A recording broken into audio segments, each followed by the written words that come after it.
Good morning.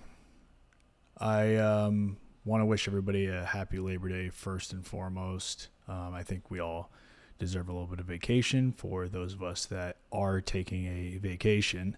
Happy birthday to myself, and big thanks to everybody that's already sent me their birthday wishes. I really do appreciate it. It's going to be a pretty laid back birthday this year as it was last year, but I'm okay with that. Um, I really wanted to just jump on here and kind of speak my mind and sort of freestyle on this for a little bit, just to answer questions or speak freely. I know a lot of people ask me, how do you do it, right? How do you go to these events and, you're not drinking, you're not, participating in other activities, and yet you're still out here hanging out, doing your thing. And I think for me, I've always been into electronic music. I mean, I go back all the way to being like 11 years old, 10 years old, listening to Prodigy, and then just following that sound and that style my entire life, learning more, diving in further, whether it be jungle and drum and bass, breaks music, house, trance, techno, whatever it may be. I was into all of it. And so all of that took place well before any drug was ever consumed. And so for me to go back and come out to these events without taking substances or having drinks, it's very natural for me. It's something that I feel at home with. And I don't know if that's a fair advantage or what that actually means, but for me, I can appreciate it. And sometimes I can actually appreciate it more than what I used to. I don't make a lot of sacrifices. I don't just show up anymore for the sake of showing up. There's either a social activity I want to take place in, or there's music that I actually want to hear, or friends that I want to see spin. People that I haven't seen play in a long time. I like to see what they have and what they've been doing. Outside of that, though, I think quitting drinking and quitting the partying aspect of it has definitely created its own challenges. When I go out to events these days, I don't really settle in quite as much as I used to. And I think a lot of that is because I'm a highly analytical person, if you haven't noticed. And I have a tendency to analyze everything in the room. And that is just, what I do, right? I am always looking at everything, trying to determine all the ins and outs before I make any step or proceed with anything. And I've always been like that. I've always been like that since I was very young. And it wasn't until, much later on in life that I started using, alcohol as a crutch to stop thinking and stop overthinking everything. And much to my detriment, right? I think it is a gift sometimes to be able to analyze all the outcomes in something and make a choice. And I think Rave Smart is sort of a reflection on that. It's me making a decision to do something and acting on it, but knowing that there was an entire roadmap laid out for this, well in advance.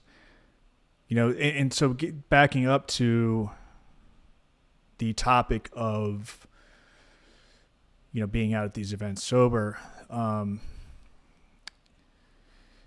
it definitely changes the way that you view other people. And it's not necessarily in a judgmental or a negative space. It's that I now have the gift of vision where I can break down in the room who's going through it and who's not, right?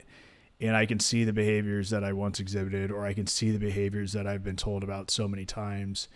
And that can be a lot to take in at times. It's a lot to digest when you're in a room full of people that you've known for a long time and everybody's going through something. And you just wonder, are we all okay? Are we all really having fun? Or is this all a charade that we're placing on ourselves to pretend that we're having fun in the midst of avoiding things that we think are more painful? And I don't know. Always know the answer to that. I think that there's mixed reactions and mixed responses to that. I think that changes fluidly for all people. But there are some that, they're perpetually running from things, and you can see that as well. And so I guess I'm happy in doing these things and seeing that, because it's always a reminder of where I've come from. And it's always a reminder that I am here to help others too, and, help them through those types of times should they ever, need my assistance at some point in time. It does make things a little bit different. You start to want to become more of a part of the production of things or the industry more so than you want to be a part of the party, right? I don't really want to be standing around and doing nothing. I feel like I need to be doing something. I need to be active in doing something. And everybody says, "Oh, why don't you dance?" I've danced. I have danced my ass off in life, and I'm just at a point where I would rather see other people enjoying themselves. And for me, simply doing my two-step in the middle of a bunch of people really is not that fulfilling for me at this point in time. If it was something more serious, if I were to go back down the road of breakdancing or something like that, yes, that would be a different scenario, but that is not where I'm at today. And so for me, I tend to come and go quickly. I pass through, I say hello to people, I check in on people, and then I cut out, and that's okay with me. I think prioritizing my life in a different way has changed my experience quite a bit as well. I have such a priority these days on my fitness, my eating, other activities that involve my growth as a person. And so when I put those priorities out in front, there isn't a lot of time left at the end of the day to not get sleep.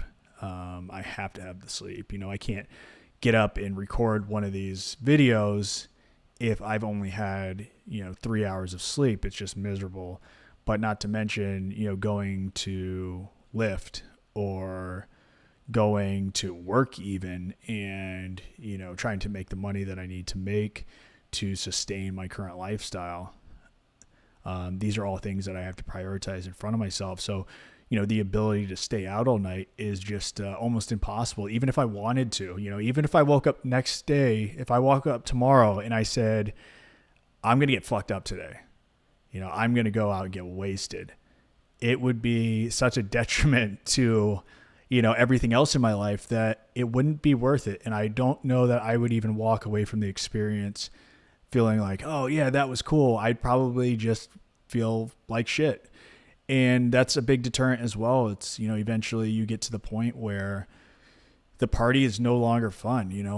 It's fun to be out and be present with your friends, but it's not fun to go out and get fucked up and feel weird and get paranoid and all the other nasty little things that come along with that life.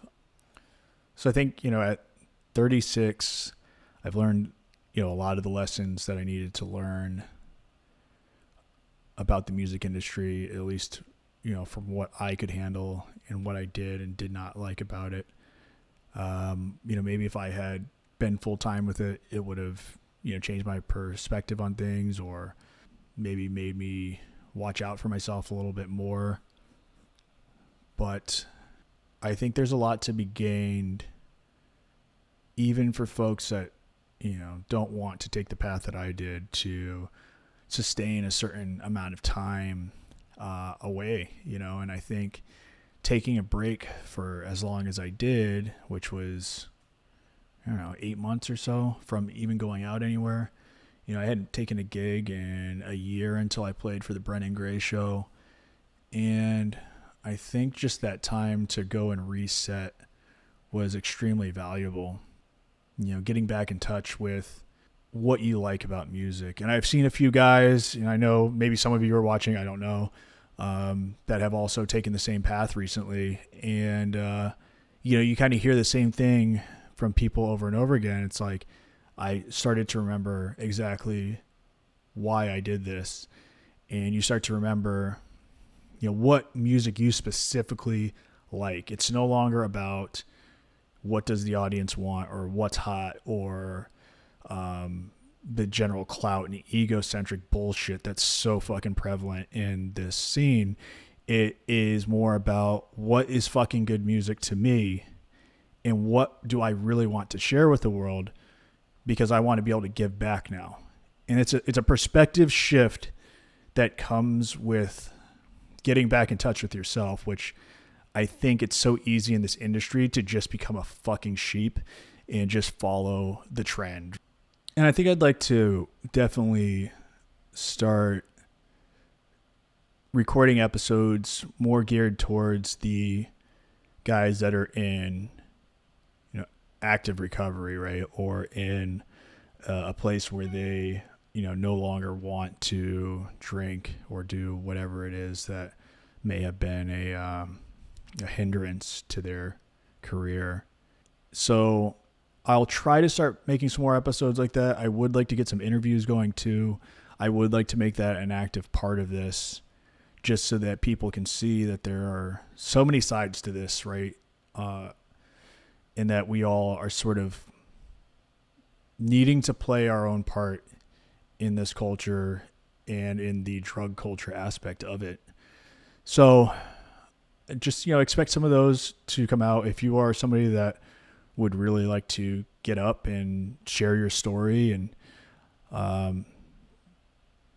let the world know a little bit about what you've had to overcome with this, let me know, get in touch with me.